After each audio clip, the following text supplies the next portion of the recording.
वैसे कोई खराब बात नहीं की। निकाल श्री राम जय जय राम। श्री राम जय जय राम। श्री राम जय जय राम। श्री राम जय जय राम। श्री राम जय जय राम। श्री राम जय जय राम। सच्चिदानंद भगवान की जय। सत्य सनातन धर्म की जय। सतगुरुदेव भगवान की जय।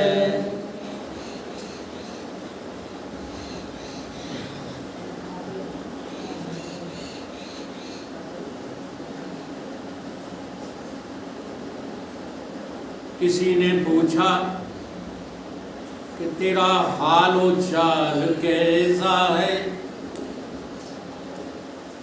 किसी ने पूछा कि तेरा मालो मकान कितना है।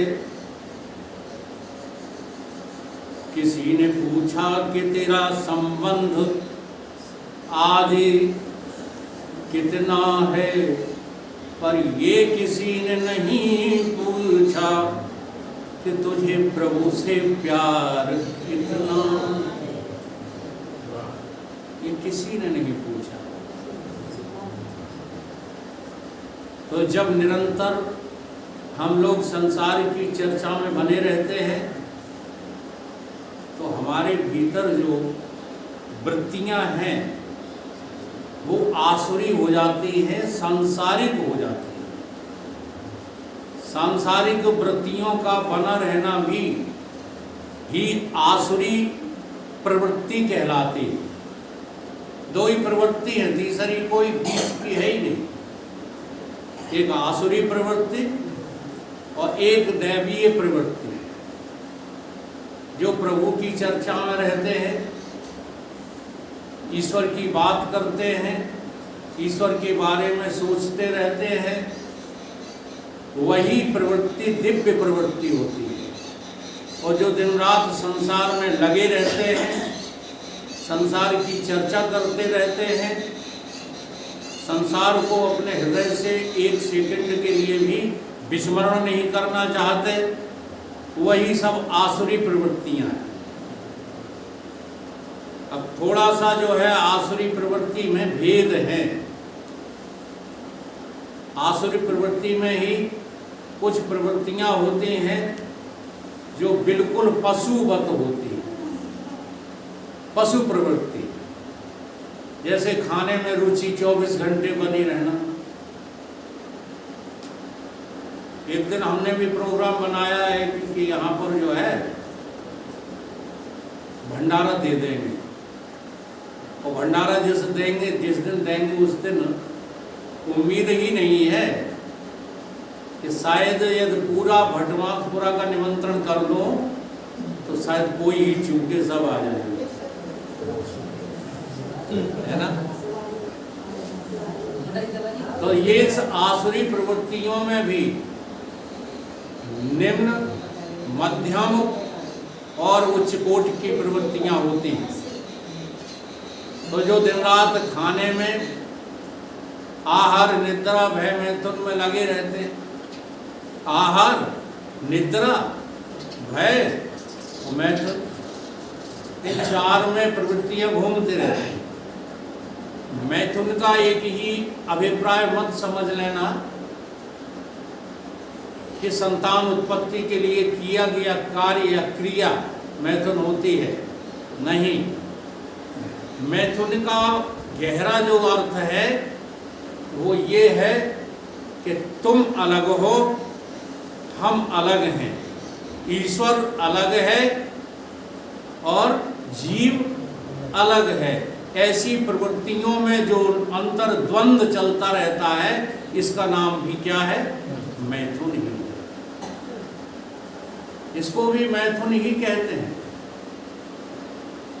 संसार को ग्रहण करने का नाम आहार है। ईश्वर के प्रति सोते रहने का नाम निद्रा है ना। और जो भय करने योग्य है ही नहीं। कौन? ये दुनिया, ये काल, ये प्राण। अच्छा, किसका भय लगता है? सबसे बड़ा भय क्या लगता है? प्राण न छूट जाए। ठीक है, अब हम आपसे कहें तो आप गर्दन तो हिला दोगे कि गुरुजी सही कह रहे हो, लेकिन कभी इस बात पे रिसर्च करते हो? प्राण नाम की कोई चीज है ही नहीं। मृत्यु नाम की, काल नाम की कोई घटना होती ही नहीं। बोलो, हो मानने को तैयार? तो मान तो जाओगे गुरु समझ करके। हाँ, अब ये रोज सुनाते हैं, रोज हमारी खोपड़ी चाटते हैं, तो चलो कह दो इनसे कि हाँ आप कह रहे हो वही सच है। लेकिन आपका अनुभव बना है कभी? तो देखो, एक अनुभव कराते हैं आपको इसी समय। केवल सोचते रहना, जवाब मत देना। आप सब लोग सो रहे हो। क्या सोचो? सो रहे हो। और सोते हुए क्या देख रहे हो? सपना। सोते हुए क्या देख रहे हो? सपना। और देखो, सपना कहाँ से शुरू कर रहे देखना। मैं दिखा रहा हूं, आप लोग देखिए, तभी ये प्रवचन कुछ लाभ करेगा। आप सपना देख रहे हैं कि हम माँ की जो है गोदी में खेल रहे हैं। मेरा जन्म हो चुका है और मैं छोटा सा बालक हूँ, 6 माह का, और अपनी माँ की गोद में खेल रहा हूँ या खेल रही हूँ। ये क्या देख रहे हो? सपना। अब वही बालक धीरे धीरे धीरे धीरे अपनी उम्र को बढ़ता है, तो फिर खेल कूद में लग जाता है। दुनिया के तमाम जो है मन के रंजन देने वाली क्रियाओं में लग जाता है, फिर पढ़ाई लिखाई में लग जाता है। सपना देख रहे हो? अभी मैं ये बातें किसकी कर रहा हूँ? सपने की। फिर बड़े हो जाते हो, कामदेव तुम्हारे ऊपर अपना प्रभाव डालते हैं, तो तुम्हें शादी की चिंता लग जाती है। माता पिता करें चाहे ना करें, लेकिन हर एक प्रत्येक जो देह अभिमानी जीव होता है, उसे उम्र पा करके काम की चिंता सताने लगती है। ये सपना देख रहे हो? क्या कर रहे हो? सपना देख। ये सपना चल रहा है। अभी मैं जागृत अवस्था की बात नहीं कर रहा हूं। और धीरे धीरे तुम्हारा विवाह भी हो जाता है, तुम्हारे संतान भी हो जाती हैं, सब सपने में चल रहा है। संतानों को अच्छा बनाने के लिए तुम मेहनत भी करते हो। कोई नौकरी कर रहा है, कोई किसानी कर रहा है, कोई व्यवसाय कर रहा है। कहाँ? सपने में। लड़के बच्चे भी पढ़ लिख जाते हैं, अच्छी अच्छी नौकरियों में लग जाते हैं, नाती नातिन हो जाते हैं, बहुत खुशहाल जो है जीवन चल रहा है। कहाँ? सपने में। एक दिन की बात कि ट्रेन में पूरा परिवार बैठा चला जा रहा था, आने वाली एक दूसरी ट्रेन से टकरा गई और सारा परिवार आपका मर गया, आप भी मर गए। कहाँ? सपने में। इतने में आंख खुल गई। आंख खुल गई तो सपना टूट गया। अब बताओ, सपने की कौन सी बात सच है और कौन सी बात झूठ है? बताओ। जन्म से लेकर मैंने दिखाया सपना कब तक? मृत्यु तक। तो जन्म से लेकर मृत्यु तक सपने में जो तुमने घटनाएं देखी, उनमें से कौन सी घटना सत्य है? बोलो। है एक आध सत्य? अगर एक भी सत्य नहीं है तो अब भी तुम क्या कर रहे हो? सुनो यह अनुभव अपना।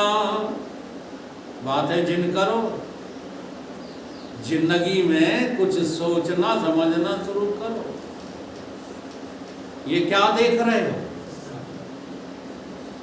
क्या देख रहे हो? ये क्यों झूठ बोलते हो? सपना किसी को लग रहा है? सपना लग गया। अगर ये संसार तुम्हें सपना लग जाए तो तुम मुक्त हो जाए। अब तुम्हें कौन बंधन में बांधेगा बताइए? लेकिन किसी को भी ये संसार सपना लगता नहीं है। केवल जो है रामायण पढ़ते समय, बातचीत करते समय, एक दूसरे को समझाते समय तो बोलते रहते हो, सपने होए विकार नृप, रंक नागपत होए, जागे लाभ नहान कछु, तिम प्रपंच जिए जोए। तो आज के बाद आपको ये जगत सपना लगेगा? बोलो, सपना लगेगा? नहीं लगेगा, सपना ही लगेगा। अगर सपना लगेगा तो ये जगत झूठा है। और जो झूठी चीज होती है उसमें झूठा नाटक करना पड़ता है कि सच रहा? झूठी में तो झूठे करना पड़ता। रामलीला करते हो कभी? अच्छा, माताएं तो नखटोरा बहुत करती हैं। नखटोरो है ना? हर शादी में होता है कि नहीं? ये थानेदार बन जाती है ये थानेदार बने ही तो गई है ना? कोई दर्जी बन जाती है, कोई थानेदार बन जाता है, कोई चोर बन जाता है, कोई राजा बन जाता है। बन जाते हो, जो बन जाते हो सो हो नहीं। ऐसे ही हम लोग रामलीला करते हैं, नाटक करते हैं, अभिनय करते हैं, तो जो बनते हैं वो हम होते हैं नहीं। तो ये संसार सपने के तुल्य होने के कारण क्या है? एक नाटक मंच है। तो नाटक कर रहे हो कि सत्य लग रहा है? ईमानदारी से बता। सत्य नाटक है, नहीं कर रहे नाटक, सत्य लग रहा हो। जिस दिन से तुम नाटक करना शुरू कर दो उसी दिन से तुम भगवान के हो गए, भगवान तुम्हारा हो गया। लेकिन लगता है नहीं। और इसी का नाम जो है क्या है? भगवान से प्रीति हो जाना। फिर चलते फिरते उठते बैठते तुम जो चर्चा करोगे वो भगवान के प्रति करोगे, संसार के प्रति तो अभिनय करोगे। प्रवृत्ति बनाने की जरूरत ही नहीं पड़ेगी। तो देखो हम कितने जो है बहुरूपिया हैं तो हम कुछ और बने हम कुछ और रहते हैं। चिल्लाते रहते हैं कि आहार निद्रा भय में तुम पशु भी करते हैं, हम भी करते हैं, तो हम पशु जैसे हुए। परंतु कभी आज तक तुमने अपनी पशुता को त्यागने की कोशिश नहीं की। एक जो है उपदेश दे रहे थे साधु, तो ऐसा कोई नया लड़का बैठा था, उसने कहा बार बार तुम मुझे पशु कहते हो। वो बार बार कह रहे थे आप लोग कौन हो? पशु हो।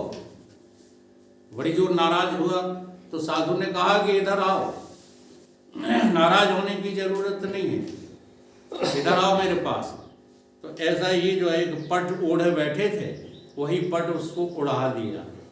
और जैसे ही लड़के ने वो पट ओढ़ा कि सामने सब पशु दिखाई देने लगे। कोई तो जो है मिड़का बैठा दिखाई दे रहा है, कोई कुत्ता, कोई शेर, माताओं में कोई बिल्ली, कोई कुछ दिखाई देने लगी। तो वो लड़का क्या कहता कि महाराज जी आप बिल्कुल सही कह रहे थे, इस संसार में कोई भी मनुष्य नाम की चीज तो है ही नहीं। सब कौन है? पशु। हम बिल्कुल देख रहे हैं अब एक काम कीजिए, ये पट है ना जो, ये मुझे 2 दिन के लिए उधार दे दो। संत ने कहा क्या करेगा? कि मैं अपनी पत्नी को देखूंगा जाके, वो क्या है। घर पहुंचा, उसने पट ओढ़ के देखा तो उसकी हंसी का जो है ठहाका निकल पड़ा। हंस हंस के उसका पेट फूल गया। अब पत्नी कहती है हंसे क्यों जा रहे हो, बात तो बताओ। तो बड़ी मुश्किल से हंसी रोक कर कहता है, इस पट के ओढ़ने से तो मुझे कुतिया दिखाई दे रही है। क्या दिखाई दे रही? कुतिया। तो उन्होंने कहा ऐसा जादू है इस पट में? बोले हाँ। तो लाओ मैं भी ओढ़ कर देखूंगी। अब पत्नी ने कहा मैं ओढ़ कर देखूंगी। तो उसने जब ओढ़ा तो ये जो है बैल दिखाई दे रहे। तो वो भी हंसने लगी। उन्हें तू क्यों हंस रही है? कि तुम मुझे बैल दिखाई दे रहे हो। अब दोनों की ही तुलना अपने से करो। बैल माने जो सुबह से शाम तक लगा रहता, उसका क्या नाम है? तो हो तुम के नहीं कोल्हू के बैल। सुबह से लेकर के शाम तक सिवाय लगे लगे लगे लगे और कोई दूसरी बात है क्या? है? अब इनका जो है, इनको क्या देखा गया था? कुतिया। तो ये लगे तो नहीं रहते, लेकिन इनका जो मुख है वो कभी भी जो है बंद नहीं होता। कहाँ है कहाँ है कहाँ है, सवेरे से शुरू हो जाते हैं और शाम तक। बहू ने काम बिगाड़ दिया तो बहू पे काएं काएं, लड़कों ने बिगाड़ दिया तो लड़कों पे काएं काएं। और ऐसा नहीं है सास ने बिगाड़ दिया तो बहू काएं काएं काएं लगी। अम्मा तुम्हें सहूर नहीं है, बूढ़ी हो गई। तो जो काएं काएं काएं में लगा है वो कौन है? हाँ, वो जो मेहनत करने में लगे पड़े हैं, कभी प्रभु की याद नहीं करते, वो सब कौन है? बैल। अब ये बैलपना पशुपना छोड़ करके और भगवान में रुचि रख लेने का नाम क्या है? भगवान की भक्ति है। और भगवान की भक्ति से ही तुम्हारे संसार की कर्म आसक्ति, कर्मफल आसक्ति, क्रिया आसक्ति, जितनी भी आसक्ति हैं सब छूट सकती हैं। शर्त क्या है? मन कहाँ लग जाए? भगवान। मन नहीं लगा हुआ है, क्षमा करना। नहीं लगा ही नहीं जी हाँ, वो सब बात। केवल 1 घंटे प्रवचन सुन करके चले जाने का नाम मन लगना नहीं है। मन को टटोला करो कि ये लगा कहाँ है। ये लगा तो वहीं है जहां नर्क है। ये भगवान में लगने की इच्छा ही नहीं जगाता। चाहे जितने तुम दोंचे जाओ, दोंचने का मतलब समझते हो? सांप जो है, सांप मार दिया जाता है, फिर बाद में दोंचा जाता है। फन क्या किया जाता है? कुचला जाता है। ऐसे ही तुम कितने भी कुचले जा रहे हो, फिर भी फन फना के खड़े हो जाते हो। कोई बात नहीं, रहेंगे तो हम यहाँ दुनिया में। असल में दुनिया नाम की कोई चीज है नहीं। इस बात को समझने के लिए तुम भगवान की भक्ति नहीं करते हो। यहाँ जो भी ज्ञान की बातें आपको सुनाई जाती हैं ज्ञानियों द्वारा, इनको पता थोड़ी है ये बातें। अब यालराम सिंह स्वीकार ही कर रहे थे, पता वता कुछ नहीं है। अगर पता चल जाए ना, तब हमें बता दो दुनिया नाम की चीज है कहाँ पे? कहाँ भागते रहते हो? दुनिया भागती फिरती थी दुनिया, जबकि तलब करते थे हम। दुनिया आगे भाग रही है, हम उसके पीछे भाग रहे हैं। और जब से जाना है इसके विषय में कि है नहीं, तब से आने को बेकरार है ये। अभी अभी किसी ने कहा था ना बाबा ने कि देवेंद्र को भी नहीं छोड़ते। देवेंद्र को तो छोड़ो क्या, हम अपनी घरवाली को नहीं छोड़ते। हाँ, अपने माता पिता को नहीं छोड़ते थे। किस में? सत्य की अवधारणा है। हमारे पिताजी द्वैत के उपासक थे और मैंने उनको उपदेश कर करके अद्वैत का उपासक बना दिया। जब वो शरीर छोड़ रहे थे, 1-2 दिन पहले हमारे एक मित्र उनसे मिले, प्रमोद सिंह जी, नाम भी बता देता हूँ। उन्होंने पूछा जाकर, चाचा चाचा कहते थे सब लोग कि चाचा सुरेंद्र के लिए कुछ बताए जाओ, कुछ कहे जाओ। तो जानते उनका जवाब क्या था? उन्होंने कहा था, सुरेंद्र को हम क्या बताएंगे, वो तो जगत गुरु हो गया है, हम उसे क्या बताएंगे। इतना उनको हमारे प्रति श्रद्धा हो गई थी। ऐसी ही माता जी को हो गई। माता जी कहती, अब तू मेरा गुरु है, लेकिन इसका अर्थ ये नहीं था कि हम मर्यादा का त्याग कर दें। अपनी अपनी सांसारिक दैहिक मर्यादा का त्याग करने का नाम ज्ञान नहीं है। सारा झूठा अभिनय करते हुए और अपनी असलियत को जानकर इस संसार में विचरने का नाम ब्रह्म ज्ञान है। ब्रह्म ज्ञान की चर्चा तो सब करते हैं, लेकिन ब्रह्म ज्ञान होता क्यों नहीं है? उसकी वजह है धर्म की कमी और भक्ति की कमी। धर्मात्मा कौन होते हैं? धर्म की कमी है कि नहीं, जरा आप अंदाज करना। माता जी पैर ठीक करके बैठो। आप तो सत्संग है, थोड़ा यहाँ पर कष्ट भी सहा करो, है ना, क्योंकि सत्संग में ही तो कष्ट दिया जाएगा। अच्छा, अभी कष्ट सह लोगी तो फिर यमराज की जो है दुकान पे कष्ट नहीं सहना पड़ेगा। संभल कर बैठना चाहिए। संभल कर बैठना जलवा मोहब्बत देखने वालों, तमाशा खुद न बन जाना तमाशा देखने वालों। यमराज के हमें शिकार नहीं होना पड़ेगा। अगर हमारी एक भी बात स्मरण बनी रही तो मृत्यु काल में जमराज तुम्हारी हाजिरी देंगे और तुम जमराज के स्वामी बन जाओगे।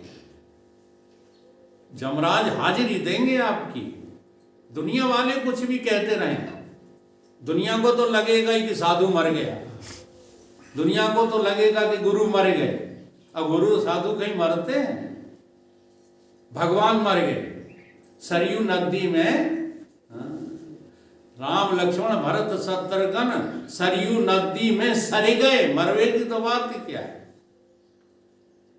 तो अब तुम्हारा भगवान ये तो मर गया तो अमर कौन है? बोलो।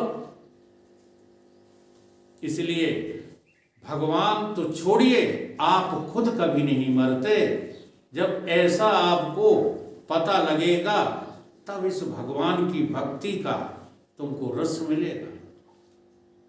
इसलिए सबसे पहला कदम है आसक्ति का त्याग करके और भगवान की भक्ति से जुड़ना। आज हम 2 कथाएं सुनाएंगे भगवान के भक्तों की, और दोनों कलयुग की हैं, वर्तमान की हैं। एक कथा तो मैं कई बार सुना चुका हूं, दोबारा फिर सुनाए देता हूं। इटावा में एक कलेक्टर साहब थे। इटावा में उनको एक नाई का जो है लड़का चपरासी था, वो रोजाना भगवान की कथाएं सुनाता रहता था और वो हाजू हाजू करते रहते थे, सो जाते थे। कलेक्टर साहब एक दिन उन्होंने कथा नहीं सुनाई तो कलेक्टर साहब कहने लगे, क्यों रे तूने आज मुझे कथा नहीं सुनाई? तो वो लड़का कहता है, श्रीमान जी आप सो जाते हो, कथा तो सुनते नहीं हो, इसलिए मेरी कथा जो है वो व्यर्थ चली जाती है। कलेक्टर साहब कहने लगे, ये मैं कथा इसलिए नहीं सुना रहा हूं कि आप मनोरंजन करके चले जाएं। ये कथा मैं इसलिए सुना रहा हूं कि उस कलेक्टर की तरह तुम्हें आज ही अपना जीवन बदलना है, और नहीं बदलते हो तो फिर मैं गाली तो दे नहीं सकता मंच से। यही कह सकता हूं कि तुमसे बड़ा दुर्भाग्यशाली कोई है नहीं। सुनाओ सुनाओ कथा मैं सुनूंगा। हामी भरना पड़ेगी? बोले हाँ, आज हम बैठ कर सुनेंगे, लेटेंगे नहीं। कलेक्टर साहब कथा सुनने लगे। नाई कथा सुनाने लगा। कहने लगा एक बार की बात है कि एक राजभवन में एक मालिन राजा रानी का जो शयन कक्ष है उसे साफ करने के लिए गई। जब उसने वहाँ किसी को पाया नहीं तो उनके शयन कक्ष में बढ़िया जो है डल्लम का गद्दा पड़ा था, उस पर लेटकर सो गई। जब वो सो गई, आवाज दिया, उस नाई के लड़के ने आवाज दी। जब वो सो गई तो कलेक्टर साहब बोले हाँ सो गई।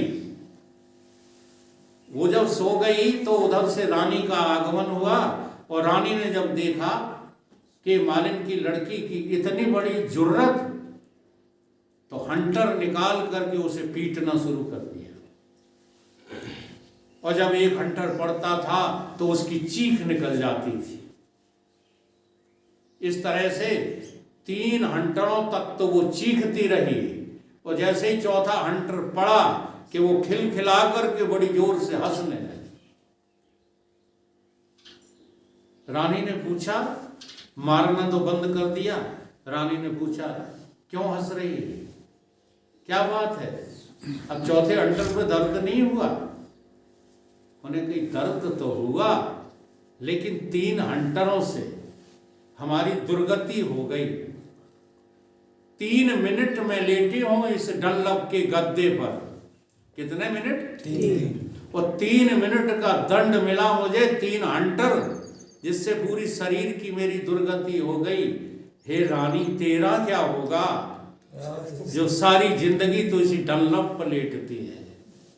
क्या होगा तेरा? अब रानी को बोध हुआ हो या न हुआ हो, लेकिन कलेक्टर साहब की आंखों में अश्रुपात होने लगा और उसी समय ऑफिस गए, इस्तीफा दे दिया। पत्नी से कहा तुम जानो तुम्हारा काम जाने, मेरा आज से दैहिक रिश्ता भी समाप्त, मेरा तुम्हारा कोई रिश्ता नहीं।